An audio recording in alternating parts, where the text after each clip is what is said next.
I was so wrong. Last week, I said that we would be at least at 30,000 listings available for sale this week, but we're not. We actually went the opposite way. We actually have 126 less units this week than we did last week. I really thought that after the Thanksgiving Day long weekend, we would see a surge in listings. We in fact listed two ourselves and a third one the previous week. So I really did think that there was going to be more. I still don't think that's it. I think that maybe even the photographers, stagers, everybody kind of got busy trying to cram everything into the next week or into the 1 week. We might even see this rush continue for the following week. It's something to watch. But if the inventory doesn't go up, that's still a good thing for us. That kind of tells us that our market is starting to tighten up. I wouldn't take 1 or 2, 3 weeks as an example of this happening. It has to still continue to happen week over week, maybe for a month or 2 months until we kind of say, okay, something is actually changing, or the numbers have to dramatically change. So this is just something to kind of keep an eye on, that our inventory is kind of going the opposite way than where we expected, but it is actually a good thing for the overall market.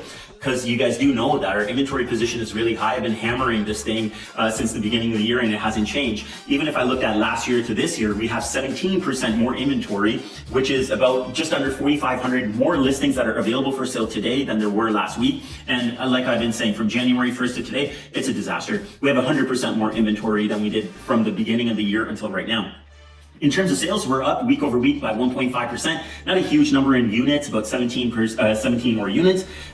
This is the interesting part. Year-to-date inventory, year-to-date sales, we're actually still down, which is normal, which we've been seeing. So it's about 6,600 units less sold than what we did last year at this time, this date.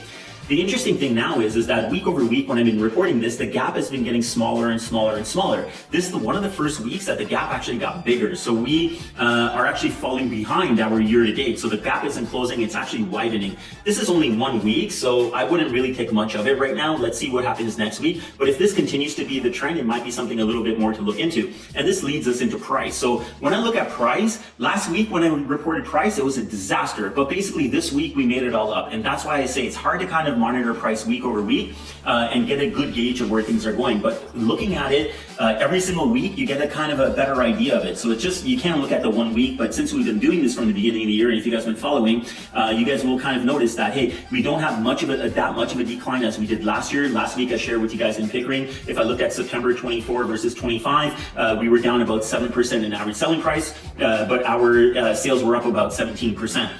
So the market is kind of moving the way that it is. It is going in a healthy direction right now. We're going to kind of wait to see how this fall market plays out. But it seems like things are tightening up. There are still more options for buyers, but could this be one of the last opportunities for these buyers to get in at a decent price before competition starts? What do you guys think? Let me know.